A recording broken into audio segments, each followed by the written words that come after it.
Howdy, Christi here with Little Salty Homesteader. Welcome back to my YouTube channel and welcome into this wild and crazy garden. I am back today with another weekly update. I'm actually filming, editing, and posting this all on the same day, Friday, August 30th. So you kind of get to see what it looks like live in my garden at this very moment.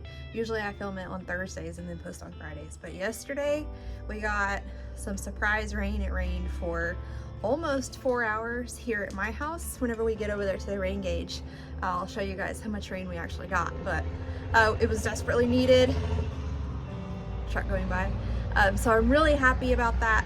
So I'm trying to get out here today before more rain comes. But before I get started showing you what's going on around here, I placed an order for garlic yesterday. That's going to be planted throughout the garden. It's going to go into the tomato patch beds, just kind of wherever I have room between all of the other brassicas and leafy greens and things. So I got 4 varieties. Laura's Italian, Inchellium Red, and Nutica Rose are all soft neck garlic types, and then Music Garlic is a hard neck garlic type. Now for my area in North Texas, we can grow either soft neck or hard neck, but because we have typically milder winters than more of the northern states, soft neck does a little bit better for us. Music Garlic, the reason that I got that one is because it is pretty adapted to grow in our area okay. So, and it also has like a really great flavor. So those will be coming next month, and then I will get them chilled, and I'll kind of film that process, getting it planted out within the garden. I am going to be ordering onion seeds soon, and those will be transplanted out into the garden in January. So I will start them late October, early November-ish, and then transplant them out in January wherever I can find random space. Maybe those beds, depending on if I get the changes made to them that I'm wanting to make. But let's go ahead and see what's happening around the rest of the garden. All right, so we're gonna walk over here into the tomato patch first. As we usually do, there's not really any changes in this bed at all, other than the eggplant still growing super wild. Brussels sprouts are doing pretty well. They're starting to grow, get new leaves and stuff. Carrots have not germinated yet. I'm not super worried. Those can take a while. Now that it has cooled down a bit, we should see some action happening with those. There are several young eggplants growing on here, so that's pretty exciting. There for a while I wasn't really seeing a whole lot of eggplant activity, and if I was, squirrels were eating it, but this one is like far enough off that they can't really get to it very easily, so yay, I'm gonna get to harvest that one. But other than that, nothing really new going on in this bed. But this Thai basil is like a giant mound, and it's glorious.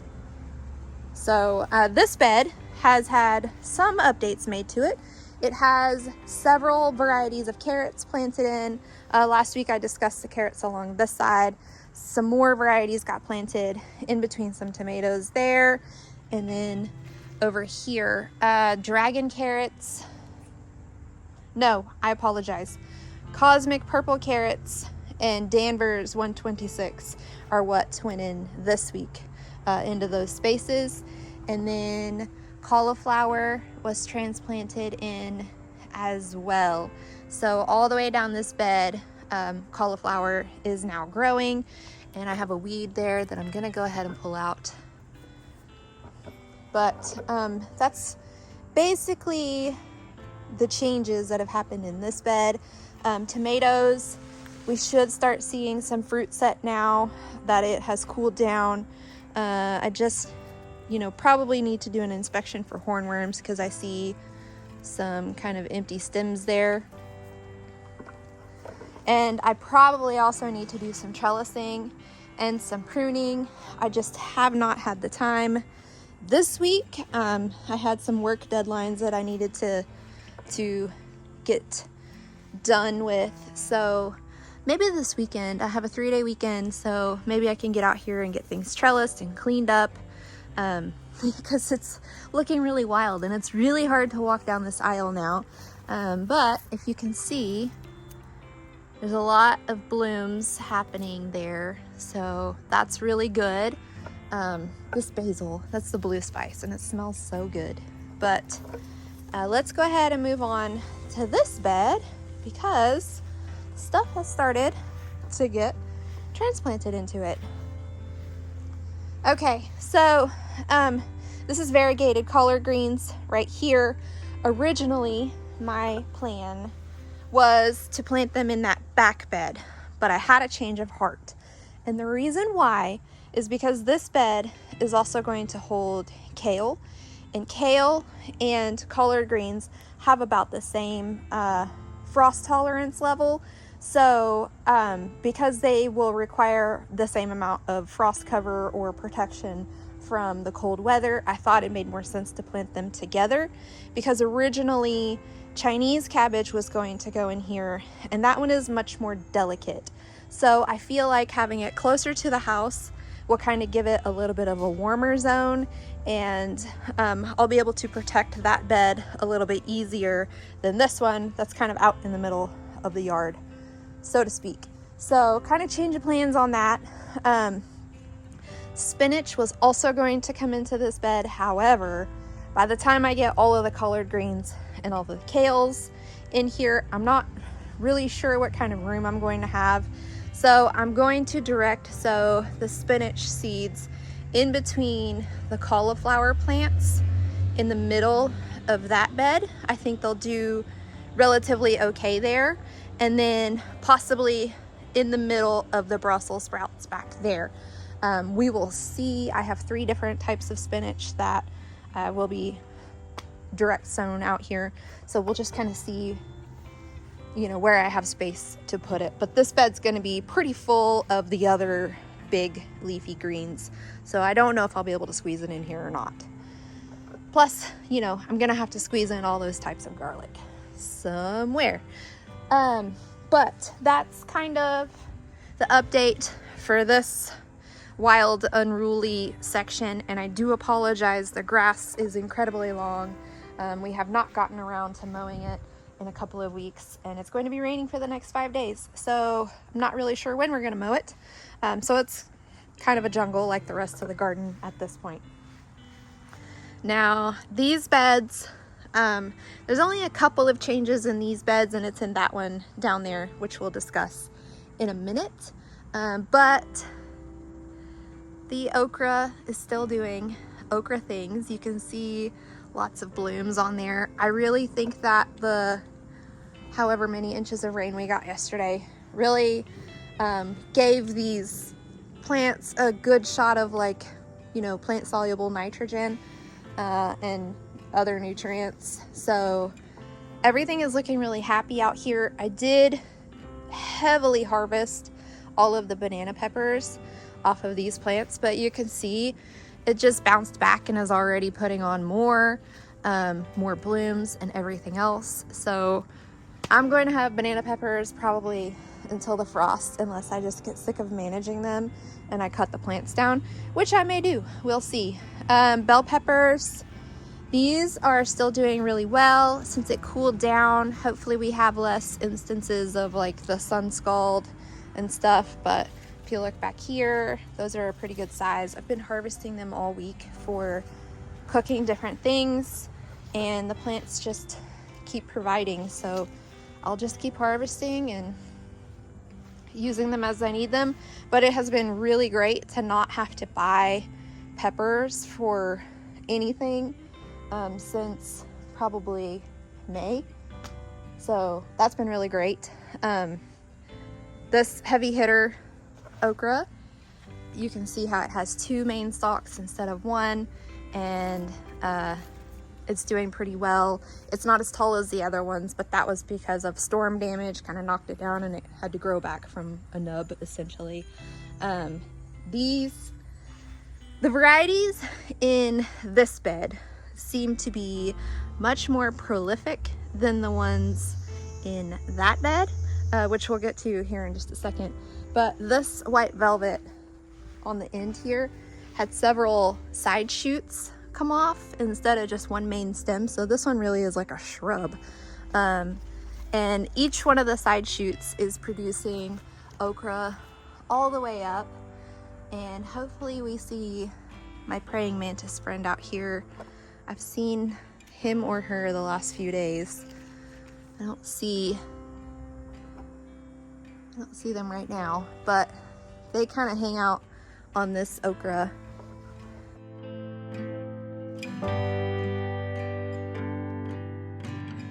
Going after insects and such. So anyway, the ones in this bed, much more prolific. These have side shoots as well, that are all, you know, creating okra pods. These two are Jing Orange. This is a Hill Country Red, also has several side shoots. The heavy hitter there that we talked about. We can check out how much rain we got yesterday. Almost 2 inches. I'm not sure if any of that has evaporated off. I doubt it because it's really muggy out right now, but almost 2 inches yesterday. I'm gonna go ahead and dump that so it doesn't become a mosquito breeding ground. Over here. Okay, so you'll notice that there are a couple less okra plants, and there's a reason for that. Well, there's 2 reasons for that. So the 2 that were on the end, those were Eagle Pass okra, and Eagle Pass is a short, kind of stubby variety. It grows up in a single shoot, much like that one.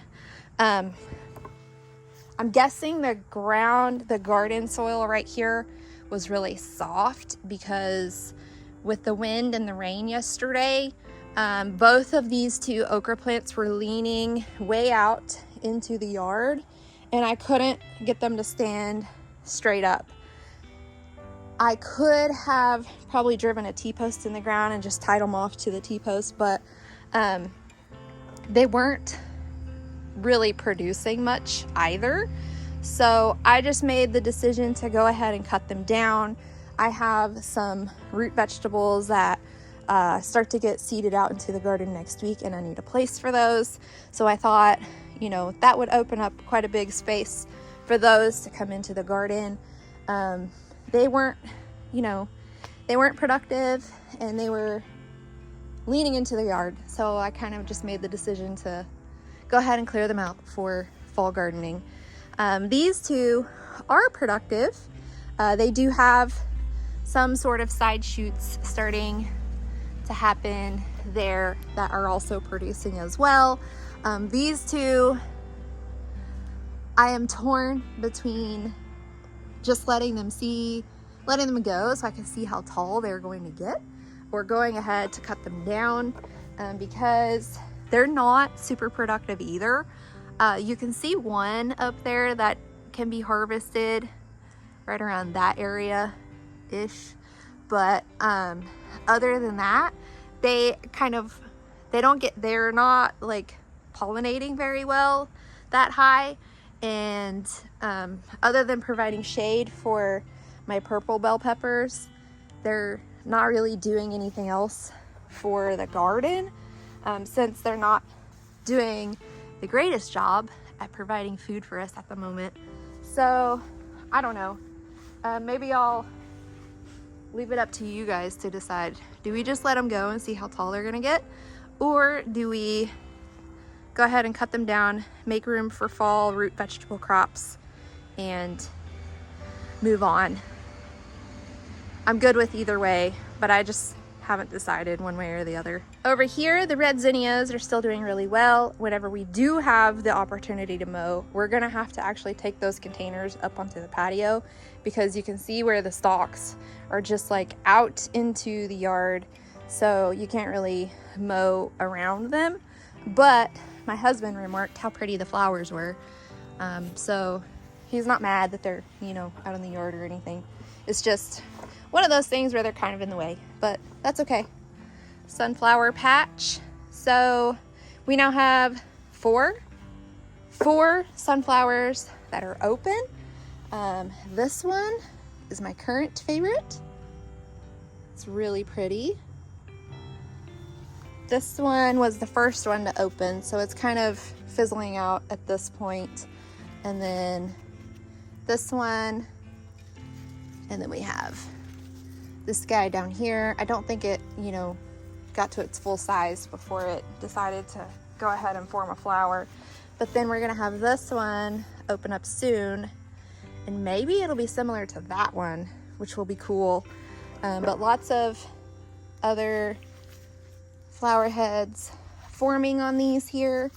So I'm sure the rain yesterday made these really happy too. So we'll see what we get blooming here within the next few weeks. But this is much better overall than the sunflower patch had earlier this summer. So yay! One more look at this because it's so pretty and it makes me so happy. The biggest change in the garden is actually this flower bed here. It looks really wild and overgrown and jungly, and that was sort of by design. But you'll see that all of the mulch has been moved forward. And the reason for that is I have planted a cover crop mix throughout the entire flower bed for the purposes of nitrogen fixing and breaking up the soil and overall soil health improvement.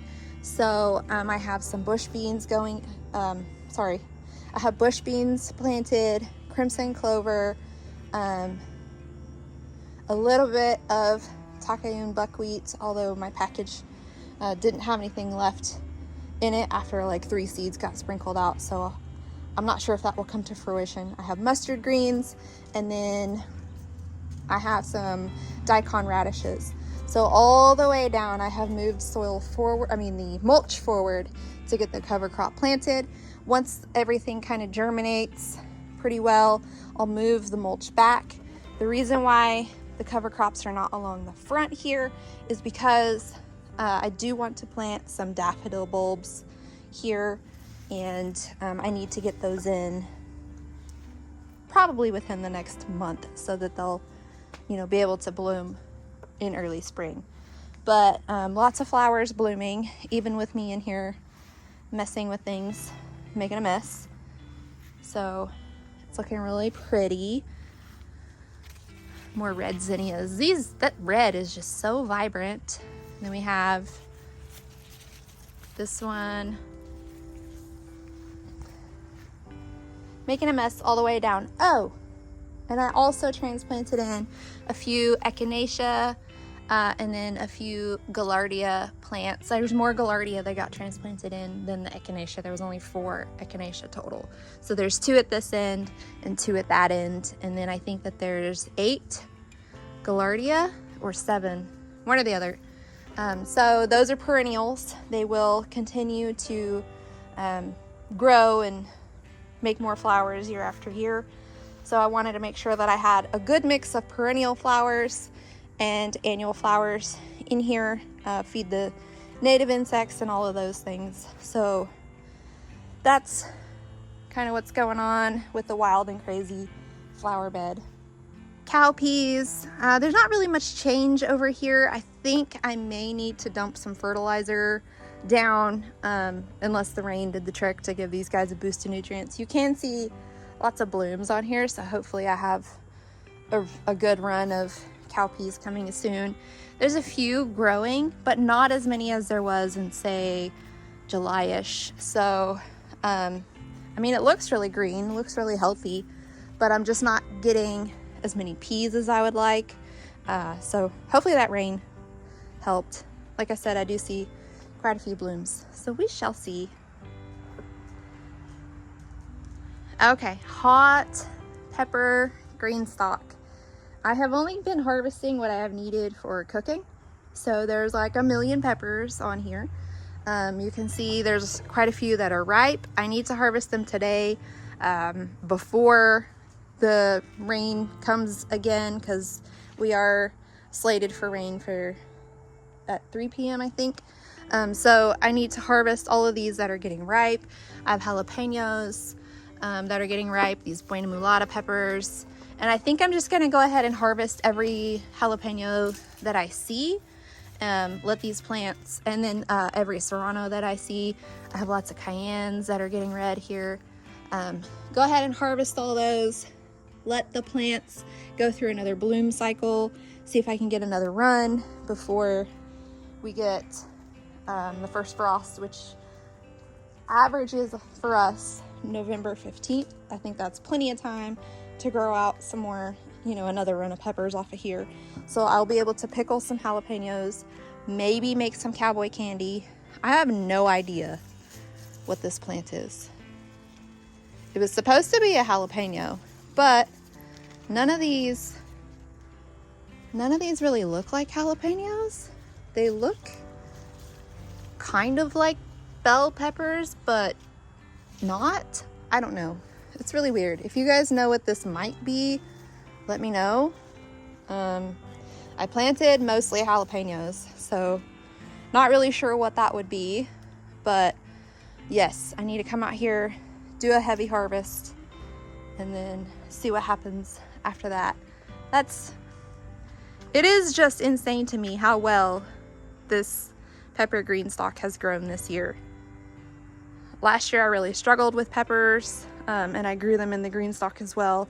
I decided to do one more year in them to see if I could get them to produce, and I clearly didn't fail. So I don't know if last year was because it was so hot or what. This year we've gotten more rain.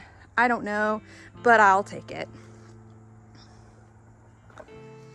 Strawberries, not a whole terrible ton has changed here. These are continuing to grow and spread around into the pockets. We now have runners running down, so I'm just anchoring them into these pockets. This one died, but its runner lived, so I'm just kind of babying that along to see what I can get to come from that. I learned recently that I planted strawberries at the wrong time of year for the bare roots that I planted, so that was a lesson that I had to learn. But you know, I have some survivors, so I'm not too mad. Then we have the limes here. That is a really good sized lime. Let's see if I can grab that. And it's still pretty firm, so I'm not gonna harvest it yet, but my husband asked whatever happened with them the other day, so I showed him and he was like, oh, they're just getting bigger. These petunias that I forgot to show you guys on video last week, here they are. This one gets blasted with the sun. Even whenever it was triple digits, it was still just super green. So prism petunias, apparently, or at least this one did all right in the super heat. This hodgepodge green stalk, it's doing okay. The okra, I noticed there was a couple of pods that I could come harvest on that side over there. We have a couple growing. The plants look really healthy except for some aphids, but they weren't as prolific as I was hoping that they would be. I thought it would be so cool to just come out and harvest a meal's worth of okra from my patio, but it didn't work out that way. I don't know if I just need to do work on the soil, or you know, this variety isn't as prolific as I wanted it to be, or what. But the problem that I'm dealing with over here in this green stalk is spider mites. So I don't know if you can see all the like nasty webbing and brown bits. That is spider mites. So I need to do a couple of things with this time. I need to heavily prune it and trash all of this that's affected by the spider mites, and I need to spray it down really heavily because they don't like water. It suffocates them. So I need to spray it down really heavily with water to try to drown off any other spider mites that might still be living on there, and just kind of assess from there. And this plant is the lazy Pit Bullis. He tolerates the sun, but doesn't really like the heat too much. He's a shady kind of guy.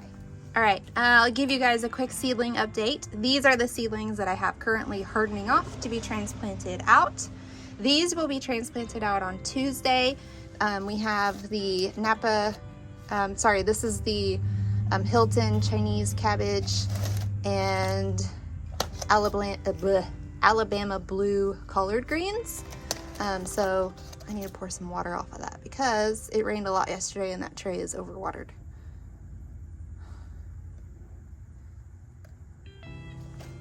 All right.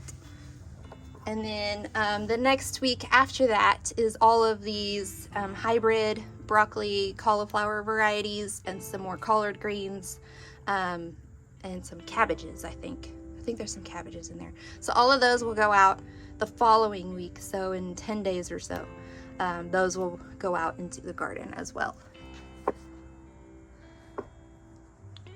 But that is a look at the very wild, very jungly late August garden.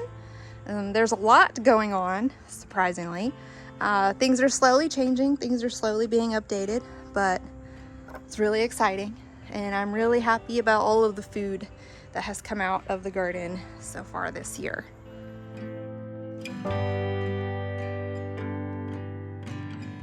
But that's it. That is the garden for August 30th. It is really looking pretty good. Other than those tomatoes that I need to pay some attention to.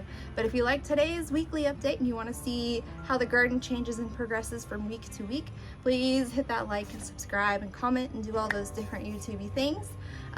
But that's all I have for you guys. Until next time, go find a way to get those garden manicures. Bye!